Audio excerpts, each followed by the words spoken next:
Good morning, everyone. I'm Trey Ogle, a member of the Young Leaders Society Steering Committee, and on behalf of YLS and the United Way of Greater Knoxville, it is my honor to welcome you to the third session of The Great Conversation, an uncomfortable but necessary series. The goal of these events is to have open and honest racial conversations in our community, not only to raise awareness and gain a better understanding, but ultimately to serve as a catalyst for change. United Way and the Young Leaders Society recognizes the vitality of need for these conversations and is committed to continuing this important work. While today's event is free of charge, we would love to give you the opportunity to further give back to the community through donations to organizations recommended by today's panelists, Unique Academy and the East Tennessee Freedom Schools. You will find a link to their websites where you can give directly through their respective logos on this platform floor. Additional information for these organizations will also be included in a post-event email. A special thank you to Holloway and Holloway Event Co. for their continued time and effort to ensure these important virtual events are seamless and a huge success. Today we'll cover education in Knoxville, ranging from elementary school through higher education and graduate school. We are excited to feature a panel of experts on different aspects of education, detailing its obstacles, inequities, and how we can work to improve these in the future. Each of these individuals is an example leader for change, and their passion, as you will see, is evident. I guarantee you will leave this event better educated and inspired. We're very excited to have Drew Holloway, United Way's very own lead housing navigator, as our MC and moderator for today's conversation. Drew is a Knoxville native and proud member of Knoxville's Lonsdale community. So without further ado, please join me in welcoming Drew. Hello. Thank you so much for that introduction, Trey. As he said, I am a housing navigator at United Way and totally humbled and honored to participate and help moderate this discussion today, a very necessary one that I know can cause discomfort, but I encourage everyone here today to really steer in to that discomfort. And because that is why we're here. And without further ado, again, I'm totally humbled to introduce our first panelist today, introducing first Ashton Cooper, who is originally from Houston, Texas. He moved to Knoxville, Tennessee with his wife, Misha, in 2015 to pursue his PhD in higher education. Currently, he is an assistant director for the Honors Leadership Program at UT and also serves as a diversity fellow in the Division for Diversity and Engagement. In March of 2020, Ashton and Misha welcomed a baby girl.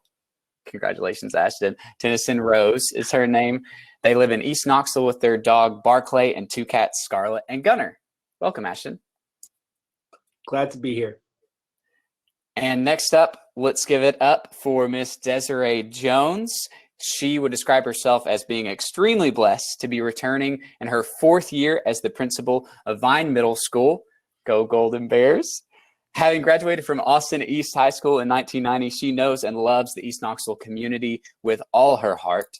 It was educators that helped her recognize her vast potential, and 2020-2021 school year marks her 25th year as an educator and her 9th year in administration.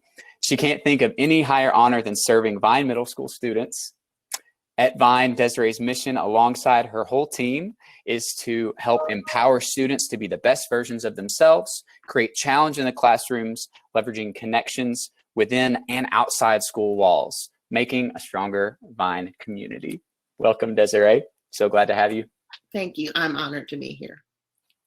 And another warm welcome to Mr. Nathan Langlois, who is the executive principal of Austin East Magnet High School. Beep, beep, as I've been instructed to say, in Knoxville, Tennessee, of course. He has served in this capacity since 2015. Prior to that, Mr. Langlois was the executive principal of Powell High School. He is a graduate of the University of Tennessee's Educational Leadership Academy and has a graduate degree from Jacksonville State University and has an undergraduate degree from Western Michigan University. Prior to living in Knoxville, Mr. Langlois lived and worked in schools in the Atlanta metropolitan area. Welcome, Nathan. Thank you. Happy to be here. And another welcome for Olivier Muhier. or Mr. O, as some of his students tenderly call him. He works for Knox Education Foundation as a resource coordinator at Green Magnet Academy. He was born in Kigali, Rwanda, and moved to the U.S. in 2003. Olivier lived in Connecticut until he left to go to college at East Tennessee State University. He moved to Knoxville in 2014 and has lived here ever since. In his free time, Olivier enjoys playing soccer and basketball. Welcome, Olivier. Thank you. It's good to be here. And our next panelist is Mr. Anderson Olds.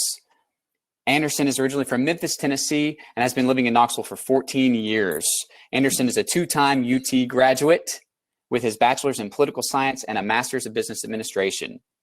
Anderson has worked in the nonprofit industry for over 6 years, serving in various roles, and is currently serving as executive director of the Haslam Family Club with the Boys and Girls Club.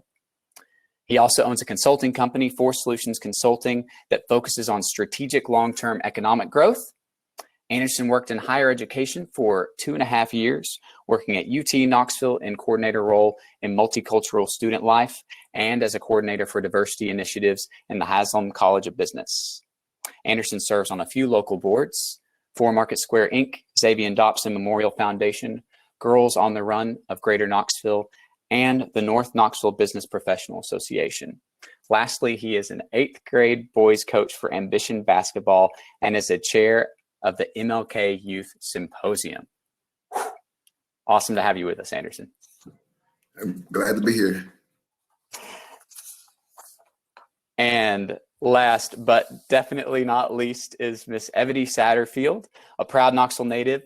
Evany holds a special education degree from Alabama A&M University and a Master of Social Work from Washington University in St. Louis. Evany understands the importance of mastering your craft to serve your community with passion and knowledge. In her short yet fulfilled lifespan, Evany has committed service years as a founding core member for City Year Denver and an Ella Baker trainer for the Children's Defense Fund. These opportunities allowed her to continue spreading the movement by co-launching East Tennessee Freedom School in 2017. Evany returned to Knoxville, Tennessee after sharing her talents internationally as the Director of Student Services at Manor International in Abu Dhabi. In 2018, Knoxville elected Evany to serve a 4-year term on the Knox County School Board. As a school board representative for District 1, she serves on the 2019 to 2024 Strategic Plan Committee, a co-chair for the Joint Education Committee, and Disparities of Educational Outcomes Steering Committee. In her first year on the school board, Evany actively challenged her district to be transparent around discipline disparities and hiring practices for teachers of color, specifically Black teachers. Outside of her school board responsibility, Evany is the CEO of Advancing Lives, LLC, an education consultancy agency, social and emotional instructor for BIC Solutions, and an active member of Alpha Kappa Alpha Sorority Incorporated, Alpha Pi Omega Chapter. So welcome, Evany, and all of our panelists today. Thanks for being with us. And I am very excited to hand it off to Mr. Anderson Olds. He has a bit of an icebreaker activity to get things started for us. Everyone, so as we are really opening up today, we really want to kind of set the tone just for what today could look like and what it may even look like. And so to kind of start off with a quick activity, and then I'll kind of share some words to open up our dialogue. If you're able to, I want everyone to close your eyes. And so imagine there are 4 teens driving in a car around the city. Their windows are down. They are playing some loud music, and they are loudly talking to each other, just enjoying each other in the car. They approach a red light. Behind them, a cop car pulls up. They continue with their loud music and the windows down, being teens who are just enjoying each other. As the light turns green, they cross the intersection, and the police officer turns their lights on to pull them over. All right, now everyone, you can open your eyes. Don't you don't have to say it out loud, but admit to yourself, what race or ethnicity did you assume the teens were? What was the type of loud music did you assume that they were listening to? What race or ethnicity did you assume the police officers were? And what was the outcome of this assumption? Because in my explanation, I never gave a race. to what color the teams were. I said there were 4 teams driving in the car. I never said what type of music. I just said they were playing loud music. I never gave a race of the police officers. I said a police officer pulled behind them and pulled them over after they crossed the intersection. And I never gave an outcome. I stopped the story at, as the lights turned green, they crossed the intersection, the police officer turns the light on to pull them over. These are some things we think about in regards of implicit bias, which is known as also implicit social cognition, and is influenced by attitudes and stereotypes that we all hold based on our experiences. Implicit biases influences how we act in a subconscious way, even if we renounce prejudices or stereotypes in our everyday lives. The Cameron Institute for the Study of Race and Ethnicity at Ohio State University explains that these biases are favorable and unfavorable assessments deep in our subconscious, and we tend to favor our own in-group, the social group to which we psychologically identify as belonging. And Evelyn Carter, who is a social psychologist at UCLA, describes bias as follows. Bias is woven through culture like a silver cord woven through cloth. In some lights is brightly visible, and others is hard to distinguish. And your position is relative to the glinting thread determines whether you see it at all or whether you don't see it. And as we think about today, we think about seat placement of local, national, and just state government seats. I think about someone that I look up to very dearly. Ronnie Taylor shared with me this one analogy. It's called the 3 tables. One table, the table of announcements, the table where decisions are announced. It's a pretty big table. Second table, table of input. It's a table of discussion, a much smaller table, and you have input, maybe not making decisions, but at least you have input. And then 3, the table of decisions, the table where decisions are actually made. And it's typically very small. So maybe a few seats, probably a handful at most. And so today, let's all think about the tables that you sit at and what tables can you influence in different areas that you may occupy with different things that you do. With your voice, your influence can create change for the other side of a coin. And that's what today is about. It's about, it's great to get information, but we also want implementation with information that's being shared. And so one of the things that we're thinking about is doing an all call for people who are advocates, allies, and accomplices. And the difference of the 2 is an advocate. What the difference of the 3 is an advocate is a person who publicly supports or recommends a particular cause. We share a common interest. A person that's an ally to unite oneself with another to promote a common interest. Not only helpers, but have a common interest with those that they desire to help. In an alliance, both parties stand to benefit from the bond or connection they share. And then an accomplice, someone that is liable and is fully present when something is committed, someone that is actively participating. And so today we want to know if from the information you would get, will you become an advocate, will you become an ally, or even an accomplice? And I want to leave you all with some of this, with a statistic about some funding. So 47% of the school revenue comes from the state, 45% comes from local government, and 8% comes from federal government. Within local funding, some of that is drawn from property taxes. And property taxes are calculated as a percent of property value. So higher property values translate to more tax revenue to give to schools, which in turn helps schools pay for teachers and textbooks.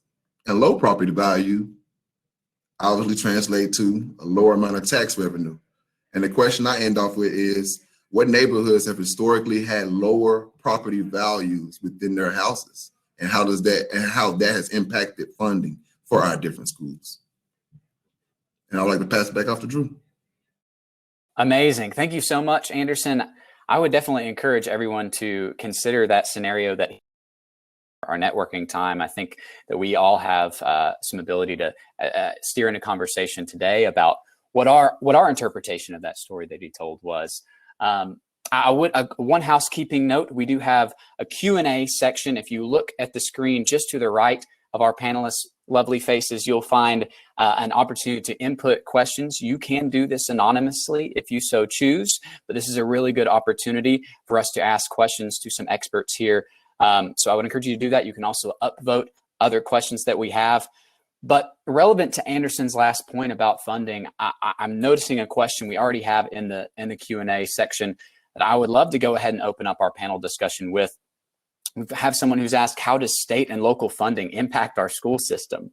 So I think we've had a lot of conversations in series 1 and 2 surrounding neighborhoods, urban renewal, value of neighborhoods. So I would love to pose that to particularly our educators and also maybe our school board member here. How does state and local funding impact our school system?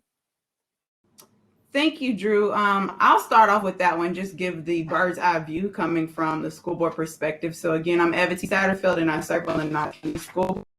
And just to give a little insight about where our money goes and how much we actually do not receive from the state level, just want to throw out some statistics that the budget fact sheet that we're actually using this year to hold our legislators accountable to say, hey, this is the reality that we're facing here in Knox County schools.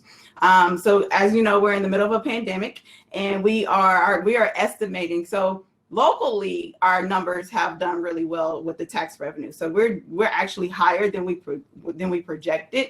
But our COVID-19 estimated cost has exceeded over $10 million.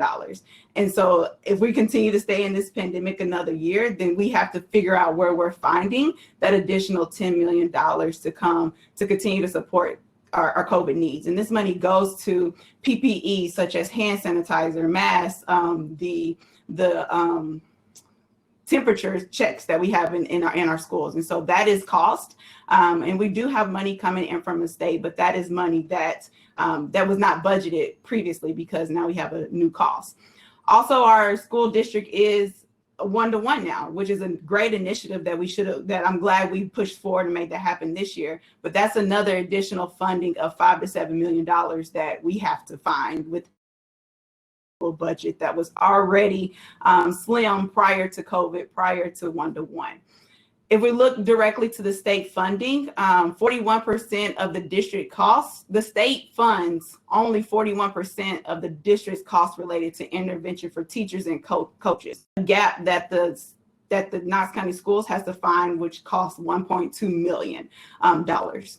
Also, in our schools, when we're thinking about funding, the biggest push that we have right now is how do we fund our social and emotional needs that our kids have, especially coming after a year that we had in 2020 in the COVID year. And we are in dire need of when it comes to social and emotional learning for our kids and having the social workers, having the therapists in our classroom, in our schools. The state funds, hear this clear, I'm reading it to make sure I don't get it wrong. The state funds one social worker for every 3,700 kids. And so the state funds one social worker for every 3,700 kids. But the recommendation from the social workers network is that one for every 250 kids. So the state doesn't even look at the need that we actually need. And that's just one specialist. That's just one social worker. Now our schools get really creative with the funding that they receive, and they do have the opportunity to hire more social workers if they need that in their schools. But that just gives you an idea of how much we're not getting from the state and what that actually means. And then also in real dollars, the state funds roughly half of the district's nearly 4,000 teachers. So we are having to pick up to pay for our teachers within the district in our local taxes for even teacher costs. State does not pay for HR. So imagine Knox County schools with no HR. Where our is going, and I mean, education is personnel, and so the biggest cost will go into personnel. But there is money that we are not receiving from the state and that we have to pick up at the local funding sources in our county and city taxes, which that's a whole nother conversation, Drew, but we need to look at increasing those as well. But I'll digress. We may need a whole nother session to talk about that, but no, I love that you've raised it.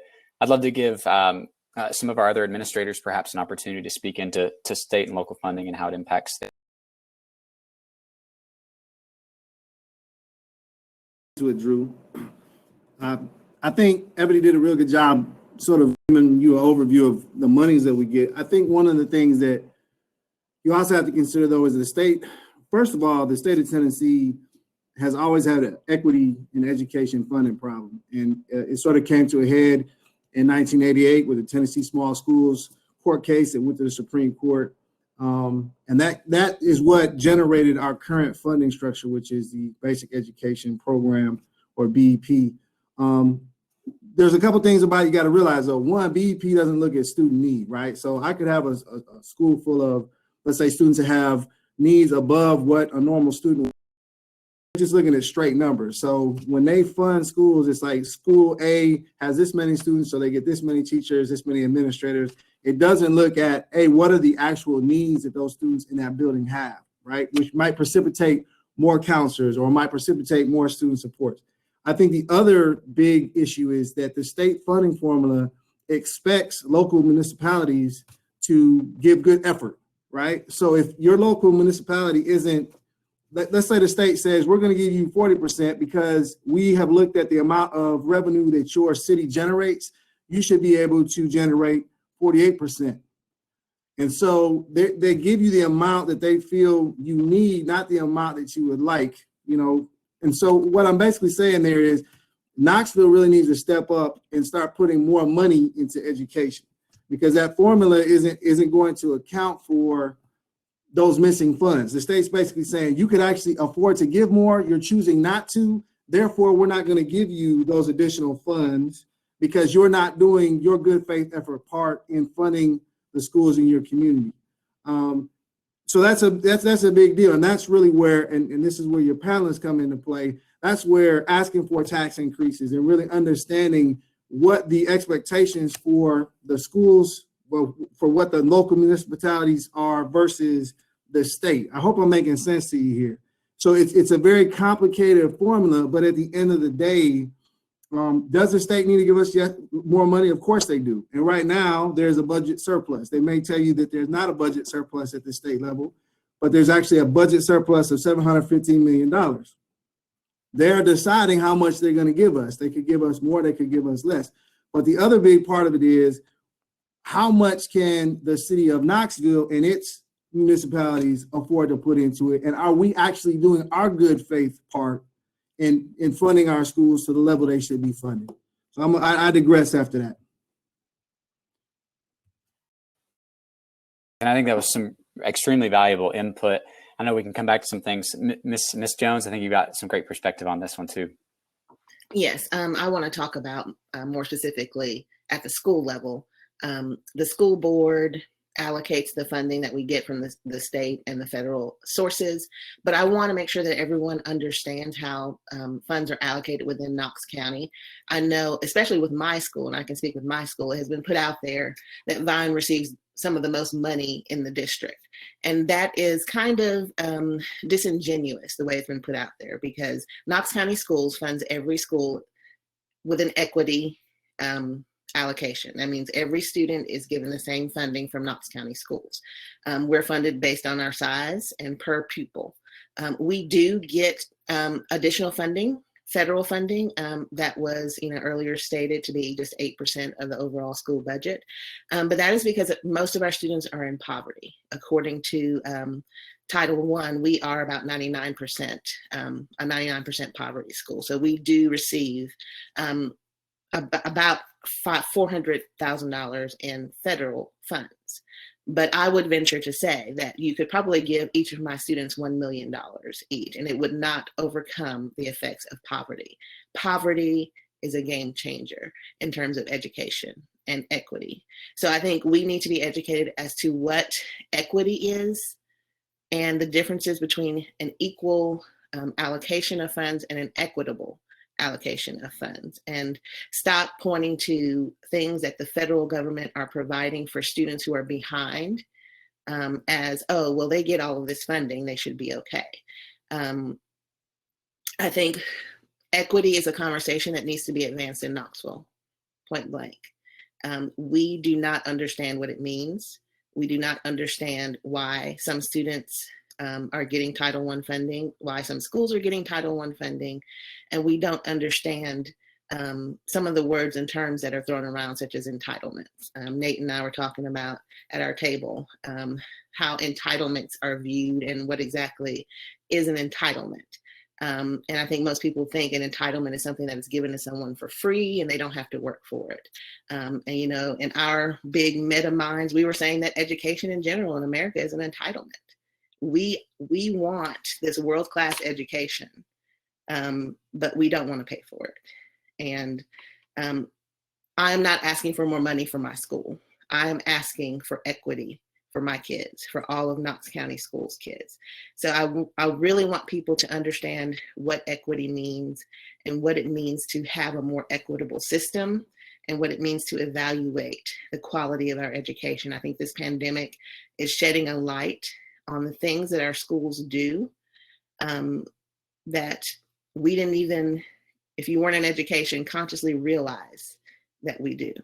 And in a word, in a phrase, you can just say that school is the foundation of our society. And if we don't want to fund it, our society will go the way of what we want for our kids.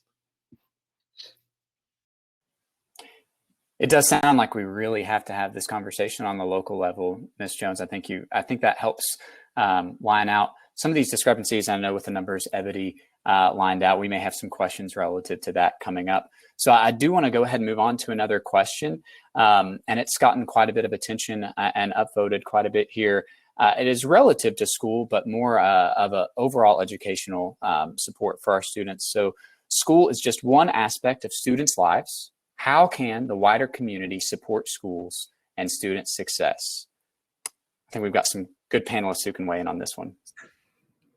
I'll chime in first. One way I would say is definitely, it's going to sound cliche, support your after school care providers. Why? Because often I would speak for on behalf of Boys and Girls Club.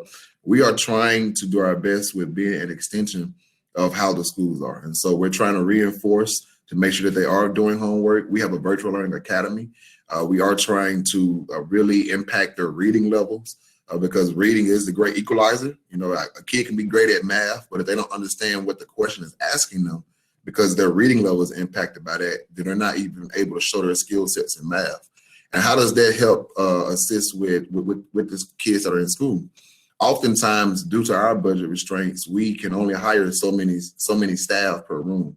We try to do a 1-to-9, 1 to no more than 12 ratio.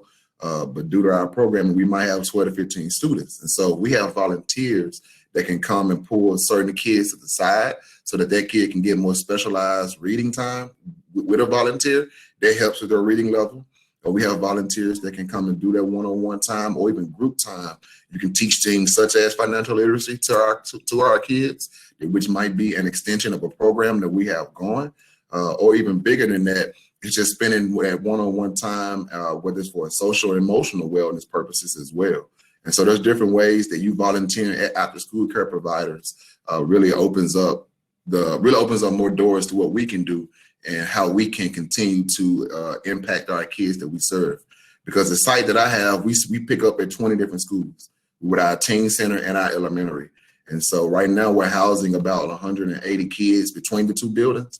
And so I have about 25 to 30 part-time staff members, and we're all trying to do what we can. But any more hands would definitely be able to to strategize a little better with getting the kids one-on-one attention. And Anderson, remind everyone what organization you're with. Oh, I'm with the Boys and Girls Club of the Tennessee Valley. And you all need donations and you need volunteers. It sounds like there's an opportunity there to contribute. I'd love to let any of our other panelists though weigh in on this as well. Olivier or Ashton. Ashton also put a really great point about the difference between equality and equity, if you wanted to speak to that. Yeah, absolutely. So on the first point to the chat, historically, America has always had an issue with distinguishing between equity, what's equal and what is equitable. As someone who studies education, the history of education, dating back to 1954 with the Brown v. Board decision, the reason why it took so long for schools to desegregate and then the desegregation of schools became problematic is because essentially the federal government outlined a way for schools to say, or school districts to essentially build school facilities that were deemed equal in that they were a facility and not provide equitable resources into that system. And so we are still dealing with the effects of that, some 70, 80 years later, especially in, quote unquote, impoverished neighborhoods, right? So going back to Evany's, statistic, one social worker per, 3,700 students, it's a staggering number. But you also have to, take into account, what other affluent districts or areas have to offset that schools who are scraping together funds don't, right? So, think of PTOs or parent-teacher organizations or PTAs that can help offset those things. Or you think about the private finances that families have to assist and say, oh, well, my child needs behavioral help, right? We can afford a counselor. So just various things like that. The second point to the question at hand, really, I really want to drive home Anderson's point in that, we do need volunteers, we do need donations, but think of it this way: this isn't an effort to erase the well intentions of people from outside the community. But really what we're asking for is for your support for us to be able to, when I say us, I mean organizations such as the Boys and Girls Club, such as Shoulder Foundation in East Knoxville, to help train up volunteers that are well-versed in the cultures and traditions of the community that they serve, so that they can speak effectively to the students that they are serving. The last thing that these places need are well-intentioned volunteers that promote some sort of color evasive or colorblind racism. And I'm not calling anybody out, but from West Knoxville, Farragut area, to then come in and say, no, you're doing it the wrong way. Your reading's off and it's because of this. No, what we need are people who are culturally competent and who look like our students to better support our students. And so yeah, that's, I think, and that's not to call out anybody for volunteering or for donating. It's just the reality of I think not a dire situation, but the reality of the situation. Our schools often don't look like our students. Our school faculty don't often look like our students, and so we want to make sure that we're providing them spaces, our students spaces that look like them, feel like them, and support them where they are.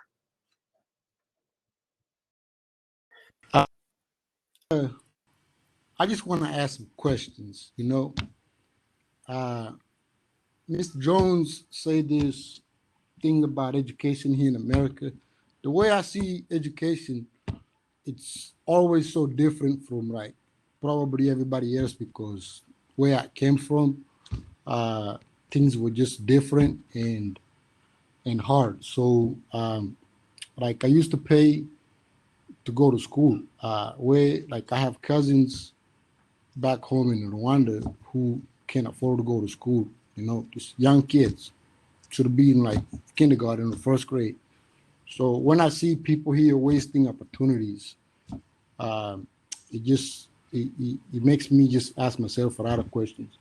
But then to go back to another thing that she said, we think about poverty, and when we are allocating this money, so they say every kid gets $3,000 or whatever. I don't know how much money they get.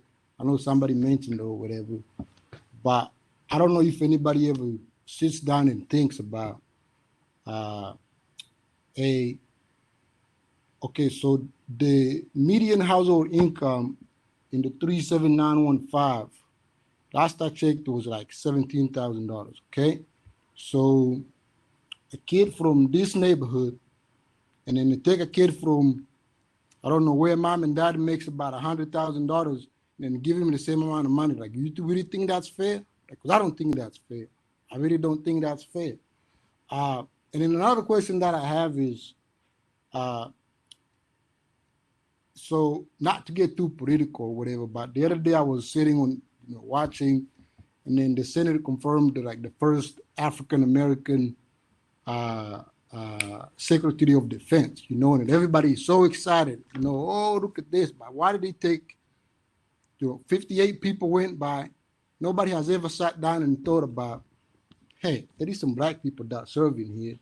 Why don't we give somebody that look like him to lead them, Then come here to Knoxville.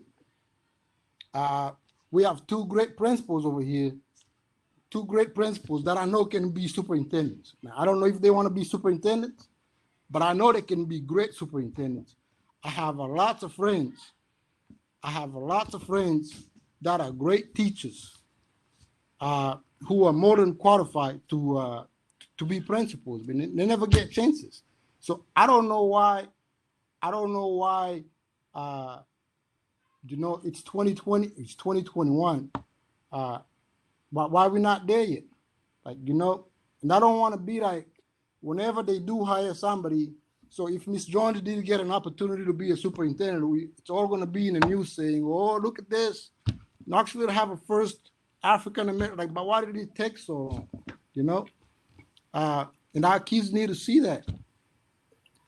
Olivier, as a non-Knoxville native, I really appreciate your perspective on that and questioning why is this still a conversation? Why are we perhaps late in getting there? And I hope that this serves as an opportunity to really ask more pointed questions about why we don't have better representation at some of those levels. And Ashton also want to thank you for the correction about the richness of individuals and their communities, and that we must acknowledge that if we are to actually have this conversation and contribute to it meaningfully, and how we actually get to work.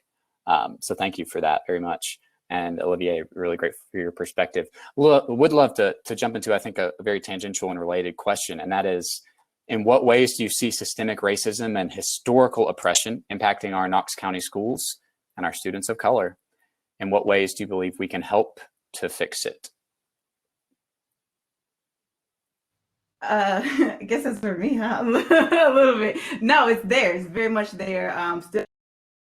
Still shining now. But just kind of directly to what Olivier was saying, and some of the questions that are in the chat, part of us fixing it or improving it has to come from even acknowledging that it exists and measuring that type of existence. And so we as a school system are still even struggling to acknowledge some areas. So once we acknowledge those areas, then we're going to measure those areas, and then we're going to put whatever needs to be done coming from those outcomes or the measurements that come, the information that comes from the measurement. So specifically to, I can just share with you some efforts that are happening when it comes to getting teachers of color into our classrooms, specifically Black teachers. There's a statewide effort happening right now to push that. There's a policy that the State Board of Education has in their hands, and it pass on the first reading. It will more than likely pass on the second reading. And this is just saying, hey, local school boards, you have to put a plan in place and you have to report to the state how well you're doing. And so this is putting a plan in place to say, this is what we're going to do to actively recruit teachers of colors, Black teachers, whatever you want, diverse teachers. That's what the language says, which also is problematic in that word. But, we're going to take our steps by steps. So this is the policy says that each local school board has to have a plan and they have to report their numbers to the state. That's all there is to it. So that policy doesn't necessarily have teeth. And anybody can report something and say, we tried, we just couldn't find them. But that's where your local school board is really going to have to put the pressure and the accountability behind the superintendent and to make sure his staff is doing everything that needs to be doing, that they need to do. So for me as a school board member, I'm constantly talking about what are our recruitment numbers, what are our efforts, what do we need to do, where are you going to find the teachers? How are you getting him? How are we retaining them? How are we creating community for them here? So Knox County Schools we're doing our efforts, our attempts to make it happen. And then when we get these individuals to Knoxville, what is Knoxville as a greater community doing to retain young Black professionals in this community? It's extremely hard to be a young Black professional in Knoxville where you have 0 Black spaces, to have a social life, to meet new people. The population is just not here. And so you can get these young Black professionals, you can get these amazing teachers to come into our school system and teach, but guarantee if Knoxville doesn't create this equitable access and the culture piece that's missing here for Black professionals to participate in, they won't last here a year, 2, 3 years. It's a revolving door, because they can go to Nashville, get more money. They can go to Atlanta, they can go to Charlotte. And so what makes Knoxville attractive to retain those Black professionals? So as Knox County Schools continues to do our work, to put the policies in place, to hold people accountable, to report the numbers, I need Knoxville community to do their part to get rid of the nice racism and really acknowledge that this is a place that is not inviting and not welcoming to young Black professionals, and create those spaces as well. And I'll piggyback off that. I think that leadership really matters in this particular area. Policies are great, and I obviously admire what my colleagues on the school board do, but it has to get down to the ground level, and building level principals need to be a part of it.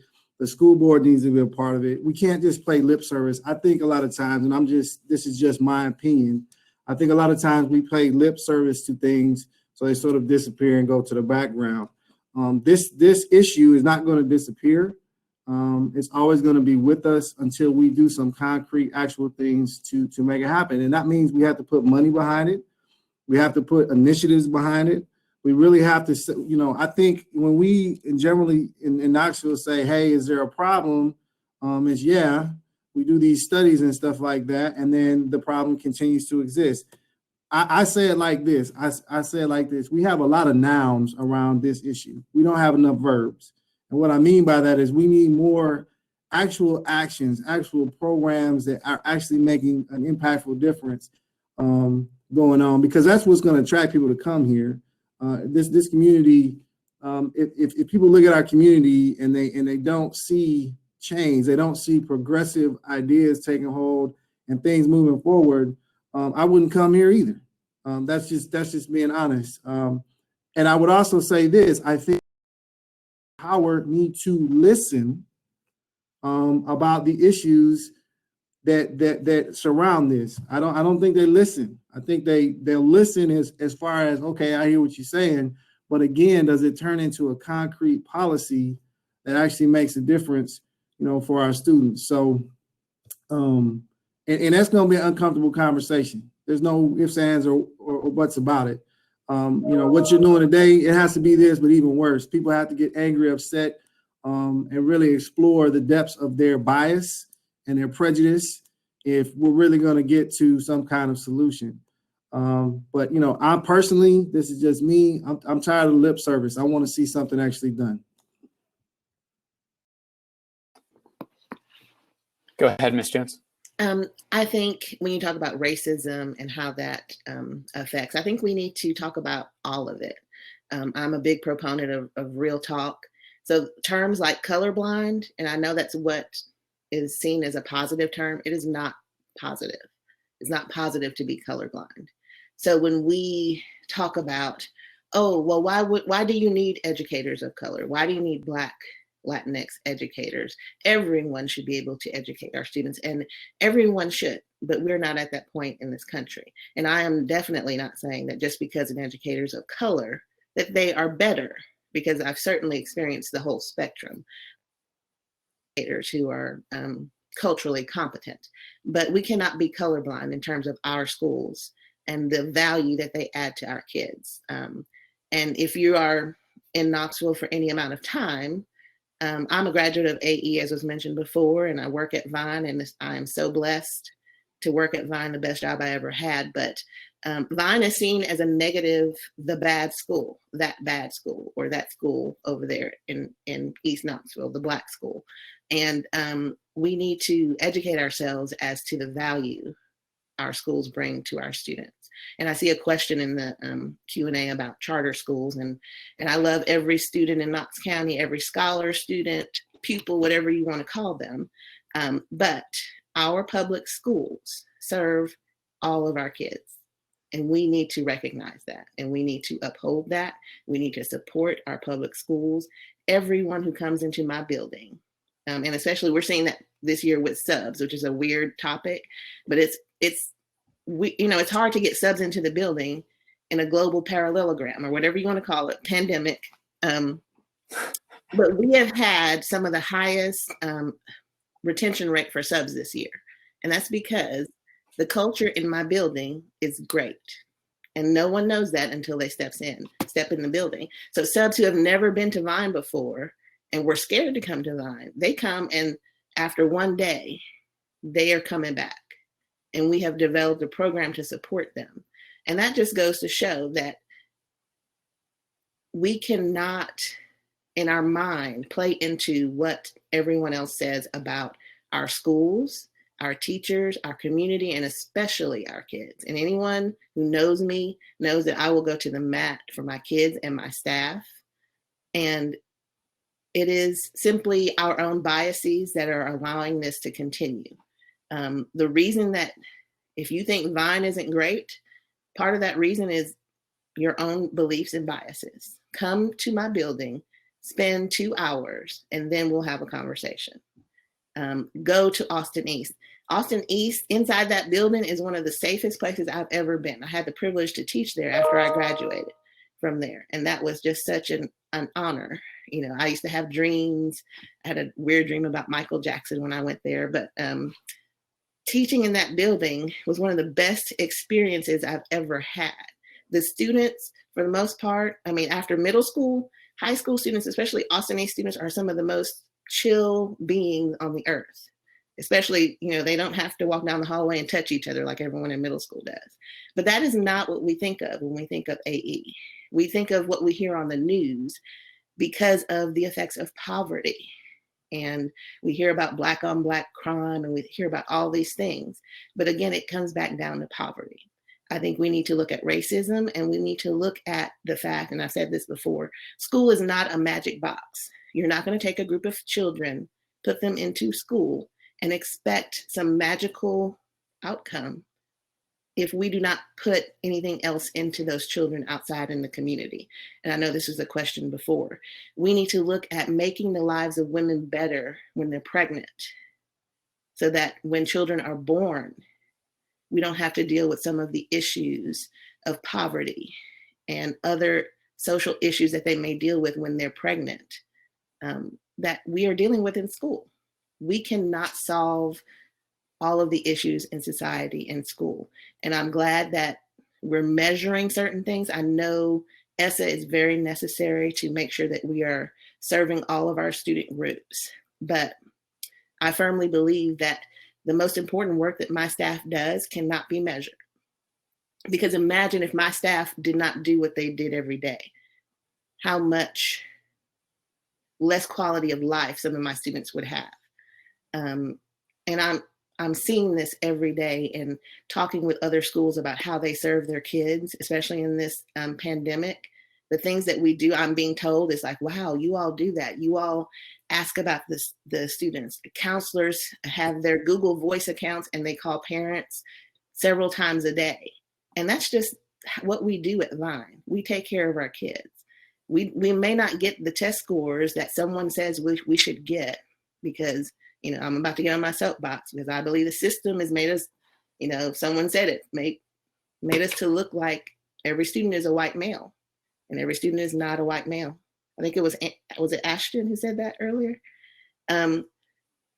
My students are brilliant and beautiful and crazy, and seventh graders especially all over the world are crazy, but they are children who are being affected by poverty and the effects of racism in Knoxville and Knox County schools. And we need to just accept that so that we can move on. And I know it's hard to accept that. We're not trying, I'm not pointing at Drew and say, you are the reason there's racism in Knoxville. But if Drew can say, yes, this is something that is happening, how do we fix it? That will go a long way in helping our students. Being upset about someone saying being colorblind is not good, or there is racism in Knox County schools, or there has been, and the effects are still being felt, is not going to help us. We have to be able to get to that point so we can move beyond it.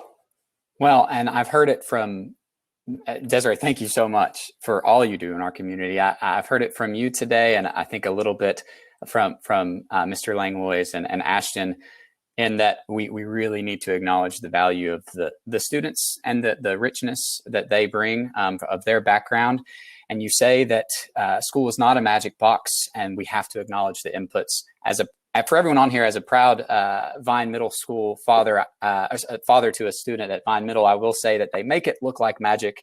And we're all going to take you up on your offer to come tour Vine Middle as soon as this COVID mess is over, and start working towards breaking down these negative perceptions. We all have a responsibility to play in doing that. So thank you for pointing that out. And I hope that we can continue to empower you all, because we need you to enjoy Knoxville, find space, and we need to create space for you.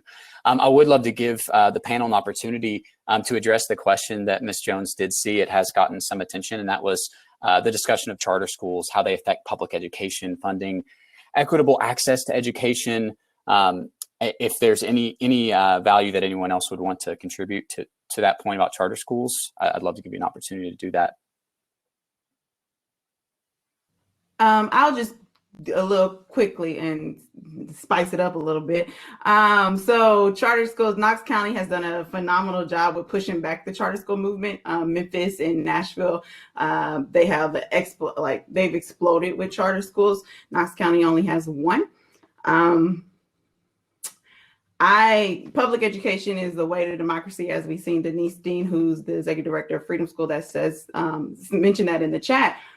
But I wonder if there was a charter school that was created that really served the needs of our Black and brown students and loved them and showed them and valued them better than what the public education system is doing, I would be 100% supportive of that. But we've seen history that shows that charter schools aren't necessarily the solution, because the same mechanisms are happening within public education. But if there was an opportunity for my babies to shine and really get out of an oppressive system, and charter school was the way to make it happen, I can't necessarily say that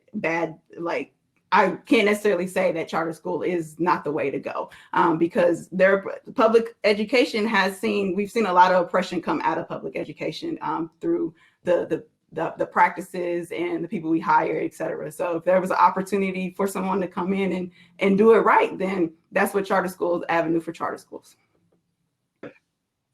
Yeah, so I agree with everything that Evany has said. I think we can look at charter schools as ways that states and municipalities have kind of evaded the government trying to advocate for more equitable access, right? So if we drop a charter school somewhere, then we can pull funds from additional neighborhoods and we can bus kids in, and we can say like, oh yeah, we're diverse, but really we're actually perpetuating this oppressive curriculum that has been present in some of our public schools. And I think this super great point of like, yeah, if there was a charter school that specialized in teaching young Black and brown kids how to thrive as Black and brown kids, then that would be an amazing thing for the community. And I say this because it goes off of Mrs. Jones' point that she said is like, our curriculum has been designed and shaped for the white male. And while that may seem offensive, it's entirely true. Let's think about, Black History Month, for example, right? We have 28 days where we're going to talk about the same four figures in American history every year ad nauseum, right? But then we have, 2 semesters worth of curriculum that's grounded in Eurocentric, whiteness, for lack of a better term. And so what would happen if we allowed Black and brown students to reclaim their history? There's another question that talks about the discrepancy in the achievement opportunity gap with BIPOC students. And it's like, well, if you teach someone that their natural state of being isn't acceptable in American society, then yeah, of course you're going to have issues. But if we were to dream and suspend the environment where we say we value Black and brown bodies, but the saying Black Lives Matter is offensive. What if we were to actually teach that Black Lives Matter, right? Mr. Langlois said we have too many nouns and not enough verbs. What if our curriculum actually reflected the fact that Black Lives Matter? How transformational would that be in not only remedying this achievement and opportunity gap issues that we say occur? So all that to say is if there was a charter school that could encompass all of this, then yeah, more power to it. But as it stands, our best option is public education. And I guess I just want to push back on that. And I love Freedom Schools. My daughter worked for Freedom Schools, and I see Evany put that in there. The question for me is the root cause. Why do you need a charter school to do that? We can do that at Vine Middle Magnet School, 1807 Martin Luther King Avenue, Knoxville, Tennessee.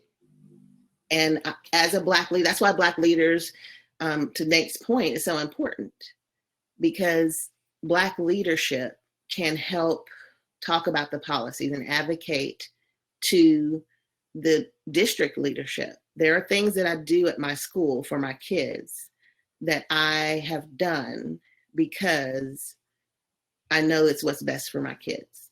And it may not necessarily be what everyone else does, but I advocate for that being able to happen. Small things I know from the look in some of my Black girls' eyes when they see me and they realize, the 6th graders especially, they're like, you're the boss, you're the principal. I know one of them, she figured that out and she just started coming straight to me whenever she wanted something. I know that's very valuable. It's valuable when they want to come to school, and I know this may seem irrelevant, but they come to school with their bonnet on, and that's against Knox County policy. As a Black female leader, I'm able to have a box in my private bathroom. And I say, okay, oh no, Evany, go in my bathroom, you can fix it up, and you can go to class. And I can subvert some of that discipline that would have happened from her having that head covering. That's why it's important that we're having this conversation and we have Black leaders. But we do have things in our curriculum, and I know in some of our social studies curriculum that, things were being taught that are racist, and that's a state level thing. But I think a good building leader can help that. I guess my question is, why do we have to go to another type of school to educate our children? And what about those children who can't get to that charter school? What happens to them? They're seen as less than. Yeah, I totally disagree with the charter schools movement. I think that one of the things charter schools do is, we can pick and choose our students, and then those students can give us these outcomes that we want, and we can go out in front of everybody and say, hey, look what we've done. I think it's much more difficult to take everybody, all children, and help all children be successful instead of trying to focus on some group or selection of children. And I think part of my issue with charter schools is what they're saying is that the rest of us are broken and that they have some solution to this, instead of us saying we're going to invest in our public schools, we're going to invest in these young people in these communities, because a lot of these young people in these communities that aren't invited in these charter schools, it's not like their lives disappear. It's not like these issues that they're dealing with disappear. I just think it's another distraction from what the real problem is, which is if there's a broken system, let's fix the system. Let's not try to replace it with something else that really doesn't even try to do the same thing that public schools try to do. Charter schools don't even attempt to do what public schools do, in my opinion, because they don't deal with the same variables. You know, when we're talking about poverty and trauma and all those things, you know, and I've heard charter school leaders say, you know, well, if it doesn't work out for a kid here, we'll just send them back to a public school. No. That is a mission that you need to complete. I just have a real problem with charter schools. And because to me, it also speaks to this resegregation of America. We are becoming way more resegregated than we've ever been before. We are probably more segregated now than we were in the past. So this idea of selection and elitism and all this stuff, we got to put that by the wayside and really start thinking about the common man and the issues that we're having in our communities.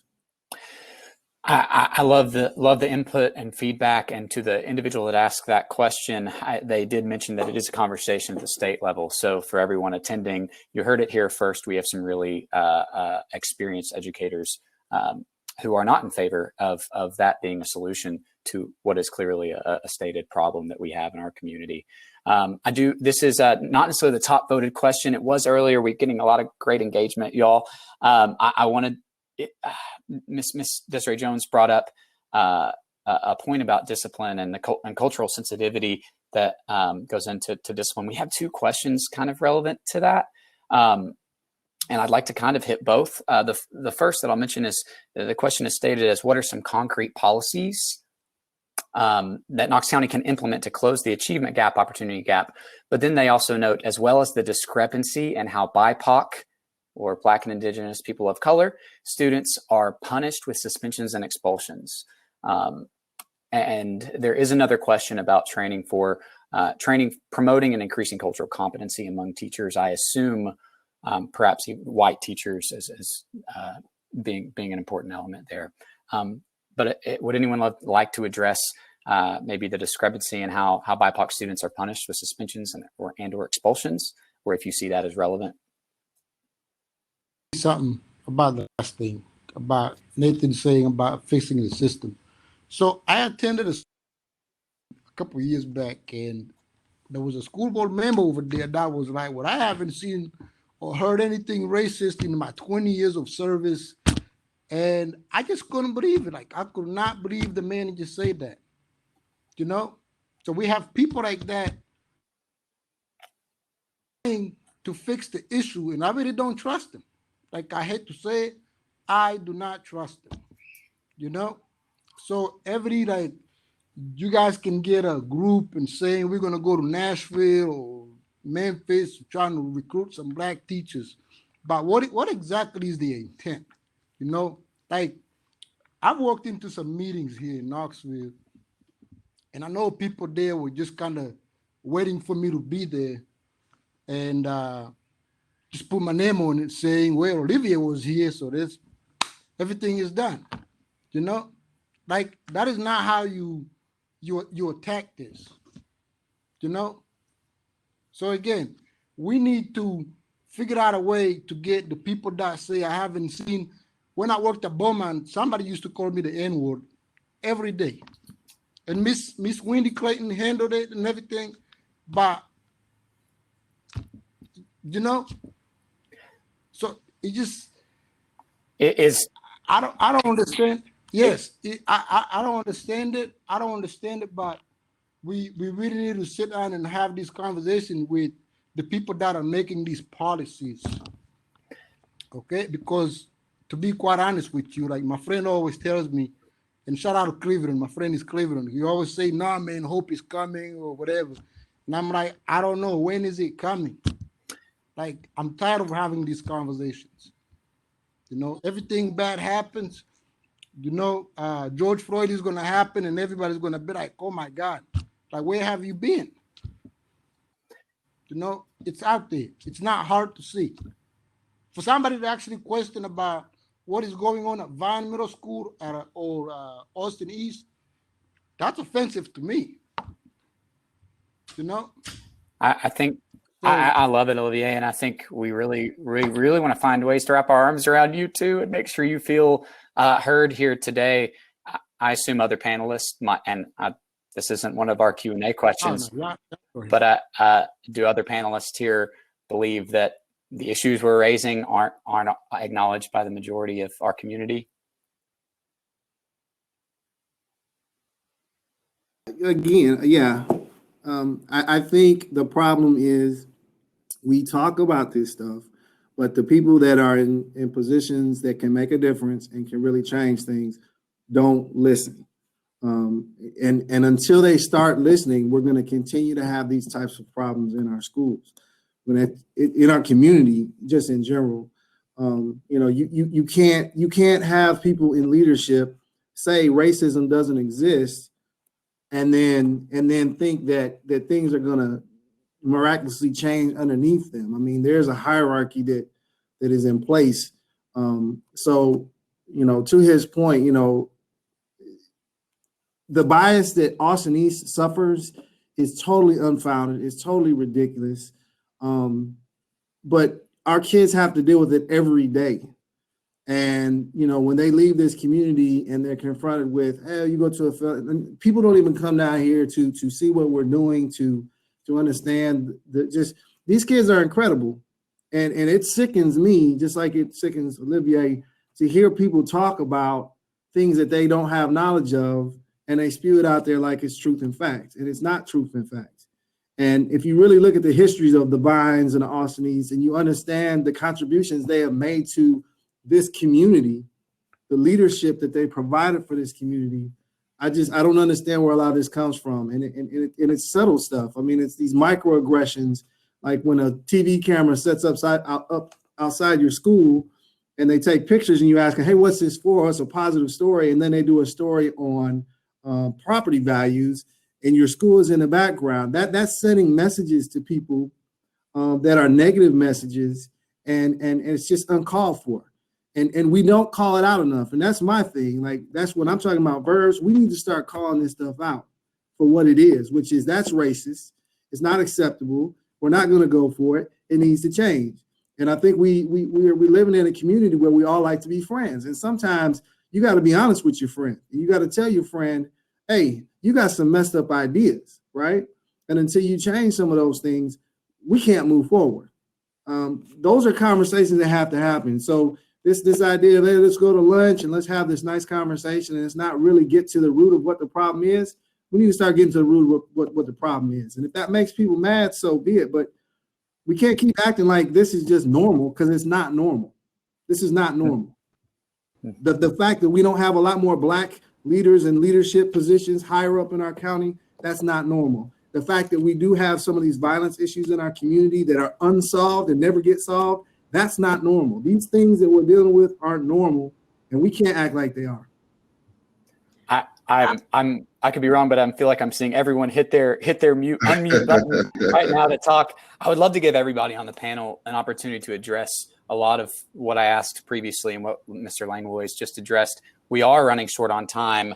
I can't believe how quick this hour has gone, but I would love to hit a question and then give each of you the opportunity not only to address that question, but follow up on what Mr. Langlois, Principal Langlois said with so much passion. And Mr. Langlois, maybe you'd like to get the first word on this question.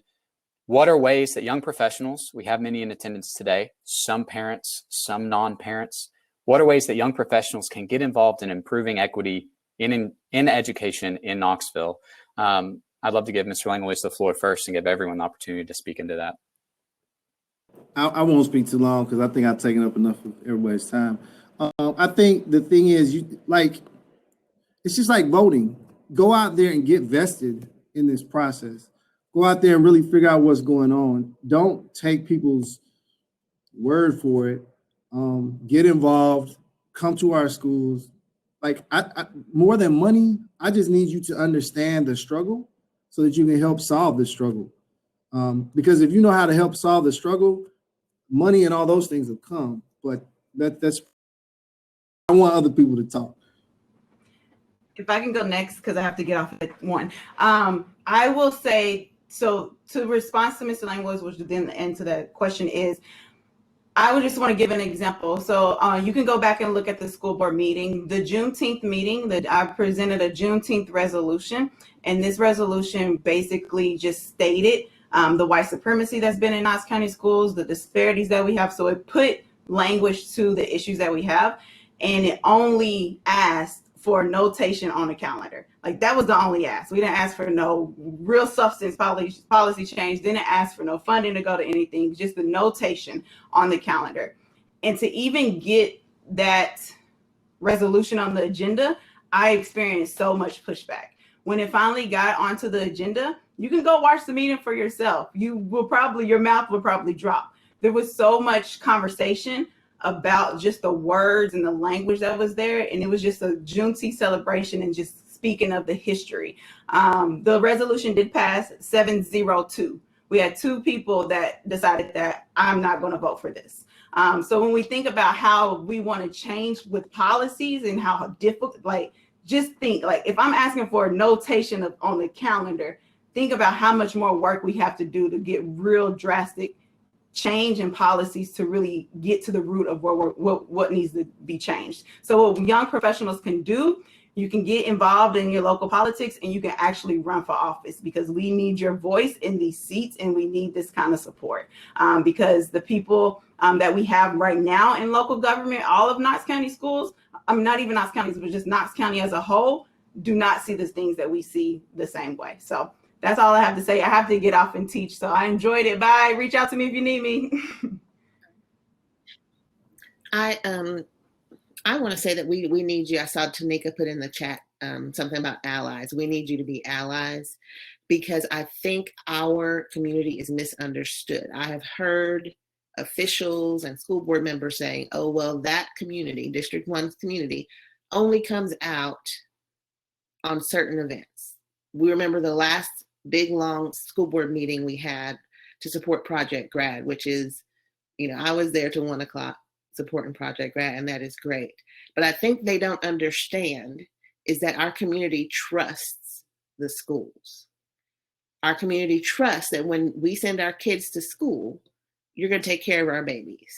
So they may get spicy with us parents. Parent support looks different in our community. And I think that's another cultural thing we need to understand. So no, they're not going to go out to every single school board meeting. That does not mean they don't care about their kids, they don't support their kids, and they're not going to advocate. They want it to be, something really, really important because they trust me. I mean, I'm called Principal Jones, and that's just so odd to me. But principal is a revered position in our community. All of that to say, we need allies who, and I hate to say this, will be listened to.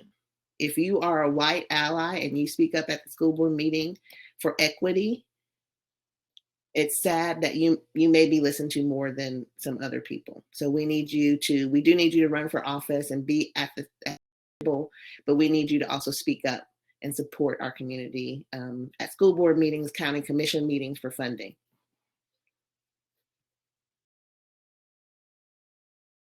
Anderson, would you like to jump in? Or, sorry, Ashton. Yeah, I was waiting to see who was going to unmute next.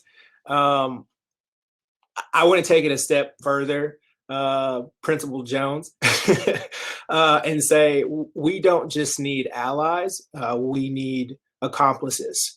And the difference between the two is the willingness to leverage your privilege when it is not advantageous to you. Meaning if you are in meetings, with folks who don't look like the panel, and there are things being said, you have to risk your social capital in those circles and saying like, no, that's wrong. And so what that requires in order for you to be an accomplice is actually getting to know the community that you're advocating for. It also entails elevating the voices of people who have been historically marginalized and oppressed. And it also means sometimes checking your own privilege at the door. So yeah, I do definitely think we need allies who are running for office and pushing policies that change curriculum and implement, zero tolerance race-based policies. But we also need people who say, like, you know what, I have the money to support a candidate. I'm going to throw it behind a candidate of color and offer my unwavering support for that person, because the world has enough, white-centric leaders, and we need more people who come from a culturally diverse background, or in these BIPOC communities, and we need their voices to be elevated. The second thing, and I'll shut up after this, is we have to stop treating diversity, equity, and inclusion as a destination. Because often when we do get, a person of color on a school board, or we do get, hopefully one day soon we'll have a Black superintendent of Knox County schools, we'll say, all right, cool, we're done. Racism has been solved. We've made it to the pinnacle. And then all the momentum that we gained getting there dissipates. These diversity, equity, inclusion, it's a journey, and it's ever evolving. There are tons of voices that will get included, and there are tons of voices that will fall away. And so we have to sustain our effort in doing these things. And so that means sometimes, yes, you will get tired, and it will get uncomfortable, but that does not mean that you stop. That means that you go to a partner and you say, hey, I need you to carry me, or I need you to hold me accountable, and you continue the work. Thank you, Ashton. I'd love to swing it to Olivier and let Anderson wrap up for us and remind us of our icebreaker that we can do in networking. So Olivier, if you want to jump in for your final. I agree with everybody. What everybody said. I mean, again, like everybody's saying, we need allies, we need accomplices, whatever. Again, not to get too political or whatever, some crazy things were happening, not too long ago. And, people marched down the Capitol, and then about to impeach the president. And then people are just kind of being like, well, I mean, somebody yesterday was like, hey, we all had something to do with it. Like, no. See, we need friends like that. Friends that will like stick to you, but actually telling you the truth. We need people that will tell you the truth, because that's what's wrong with us. Here in America, too many people are just lying, and they're getting by with it. Nobody's holding him accountable to do anything. Again, going back to that school board member saying stuff like that, and he think it was okay, and it was okay for him to come back to the next meeting. Nobody asked him a question about it. It just really bothered me. So we need more than ever to represent Black people, and I know we have a few more that would actually listen to us, but 2 or 3 is less than 9. I mean 6. So yeah, we really need to have people that will be honest and tell the truth. And yes, listen to us. Don't feel sorry for us. Do not feel sorry, because I don't need anybody feeling sorry for me. Last thing I would say, I had a kid here who was like, if I give you $1 million, what would you do? I said, well, if you made $1 million, I can probably make 2. So don't give me any money. Show me how you make your money. I'm gonna go out and make more. And then they just kind of looked at me and they were like, oh, okay. So again, we need more friends. We need more friends that are honest, that will listen to you and tell you the truth. Olivier. Anderson? A few things I would say is that ways that young professionals can get involved. So we have different needs at different schools and different types of communities. So if you specialize in a language, if you speak a different language, you can step in as someone that can assist with those language barriers. That some of our schools, maybe at a Lonsdale, some of the issues they may be having, or just some of the needs they may have. Step in and serve, some of your hobbies, or even just some things you are very attuned to. Another thing I would say is young professionals, you can get involved with. Maybe a school doesn't have a community foundation set. Maybe you can assist with leading a community foundation, setting one up, or just kind of donating those funds to a school's community foundation that goes to that particular school. Because, you know, I can only imagine if let's say Vine Austinese had community foundations that had access capital of $100,000 that they can pull from to utilize for different resources or different things with textbooks or et cetera, just to kind of step in. And so if you have a specialty of creating foundations or being a part of a foundation, there's any excess funding.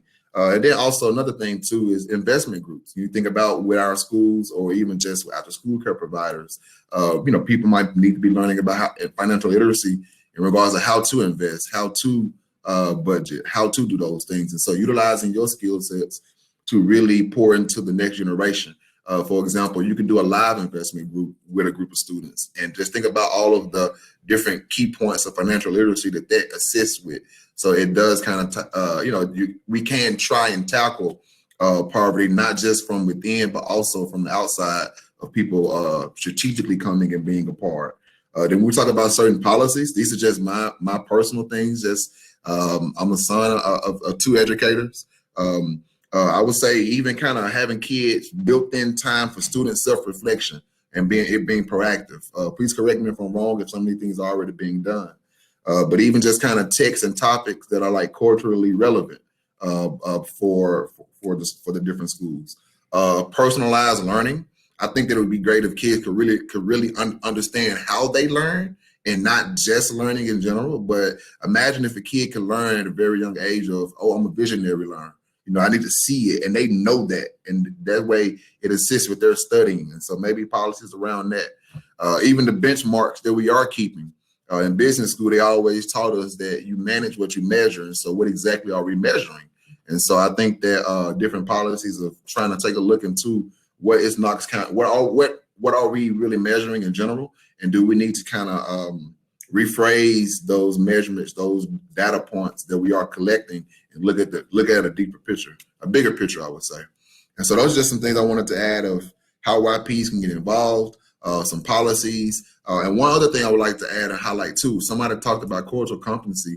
I'm not exactly sure what Knox County is doing system-wide right now, cultural competency, but one thing I want to highlight, Miss Minster at 5th grade at Surrey Green, she has actually started an Ubuntu group. She co-created that, and I think that was one of the things that has played just from hearing her understanding of what that Ubuntu group is working on is teachers having those conversations about the history of, you know, African Americans and other people of color, just from their struggles and some of those issues, and how teachers having a greater understanding, but also sympathizing and empathizing with those experiences to implement some of these things into their courses, you know. And so imagine if we could have those Ubuntu groups in different schools, or if that was a Knox County thing that was kind of really pushed out there. Just imagine the type of things that could be accomplished from that. But to just kind of finish us off, we opened up this panel by just kind of giving a story about our biases, about how things can play into what we do. And so with the story I shared, no matter what race or ethnicity, the teens that came in your head, the police officer that came in your head, let's question, why did I automatically think that was the music that was playing? Why did I automatically think that those teens were that color? Why did I automatically think that police officer was a certain color? You know, and let's really question and dive deep into what are some of my personal biases, whether it's consciously or subconsciously. What are the ways that I can really work on my biases? And also, what are some of the biases of the people that I connect myself with? And then another thing too is, if you are a part of a board of directors, and you're looking for diversity recruitment, imagine how often is anyone on your board of directors able to pull out their phone and reach out to a person of color or just a person of a different background to try and get them on that particular board? Do we always have to go through the Black friend? Do you always have to go through the person of color network and connections? What are your personal connections outside of just with people who look like you? And that's just a question, not only just for really, that's a question for everyone. And so I think that could be a good transition into the rest of our networking time. Anderson, thank you so much. I think that is a great transition into networking time. I would be remiss if I didn't thank all of our incredible panelists for their presence today here with us, for staying past your committed time, and also for your presence and efforts in our community every day, doing work that is so desperately needed. So thank you, Anderson. Thank you, Ashton. Thank you, Principal Jones. Thank you, Principal Langlois, Olivier, Mr. O, and of course, Evany, who had to leave us. We're so grateful for all that you all do. So again, thank you for your presence today, and keep up the good work. And we will do our best to take everything you said and turn it into positive networking conversation today and beyond. A couple of housekeeping notes. I will say that we do have 2 links, as Trey early on noted, for Unique Academy and East Tennessee Freedom Schools. Those are 2 organizations doing really great work in our community, recommended by some of our panelists today. You can find those at the top left and top right of your floor plan. Click on those links. They'll take you to an opportunity to learn more about the organizations, and as well, you can donate. Also, another call to action for YWCA's 21-day challenge. I would encourage everyone to check that out, no matter what part of this journey you are on in unleashing and revealing your own biases. I would encourage you to check that out. Stay uncomfortable, stay motivated, and let's continue the educational journey here. Thank you to all of our panelists for educating our children, our young folks, our young adults, and our adults that are like kids here today. Again, I'm going to pass it off to our event folks, Holloway Event Co, to get us back into networking mode. I hope everyone has a great day and rest of your week.